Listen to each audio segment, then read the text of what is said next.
1935 చట్టం రావడానికి కారణమైన అంశాలు ఏందో చూద్దాం. సో దానిలో మనకు 1935 చట్టంలో ఎలాంటి అంశాలు ఉన్నాయంటే మేజర్‌గా సైమన్ కమిషన్ నివేదికకు సంబంధించిన అంశాలు ఉన్నాయి.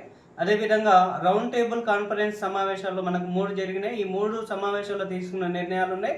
అదేవిధంగా కమ్యూనల్ అవార్డ్స్ 1932 ఆగస్టు 16న ప్రకటించిన కమ్యూనల్ అవార్డ్స్. ఈ 3 అంశాల మొత్తాన్ని తీసుకుపోయి ఎక్కడ పెట్టిరంటే 1935 చట్టంలో పెట్టారు. అంటే ఈ 3 అంశాలు ఏవైతే అంశాలు ఉంటాయో ఈ అంశాలన్నీ కూడా ఎక్కడున్నాయి 1935 చట్టంలో మనకు ఉంటాయి.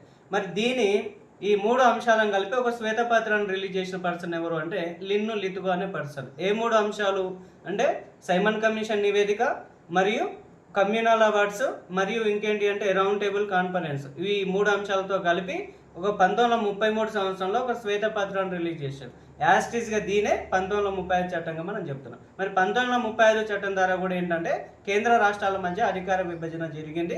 మరి ఇక్కడ చూడండి కేంద్ర జాబితా ఉంటుంది, సెంట్రల్ లిస్ట్ అంటాం. ఈ సెంట్రల్ లిస్ట్లో మనకు 59 అంశాలు ఉన్నాయి. ఏ చట్టం ప్రకారం అంటే 1935 భారత ప్రభుత్వ చట్టం ప్రకారము. 1935 భారత ప్రభుత్వ చట్టం లేదా ఇండియన్ కౌన్సిల్ యాక్ట్ ప్రకారము సెంట్రల్ లిస్ట్లో 59 ఐటమ్స్ ఉన్నాయి. సో స్టేట్ లిస్ట్లో మనకు 54 ఐటమ్స్ ఉన్నాయి. అండ్ కాన్కరెంట్ లిస్ట్ ఉమ్మడి జాబితాలో మనకు 36 ఐటమ్స్ అనేది మనకు ఉన్నాయి. అయితే మనకు 1919లో ఉమ్మడి జాబితా లేదు, కాన్కరెంట్ లిస్ట్ లేదు, only state list and central list మాత్రమే ఉంది. 1935 చట్టంలో ఈ 3 ఉన్నాయి, సెంట్రల్ లిస్ట్ ఉంది, స్టేట్ లిస్ట్ ఉంది, అదేవిధంగా కాన్కరెంట్ లిస్ట్ ఉంది.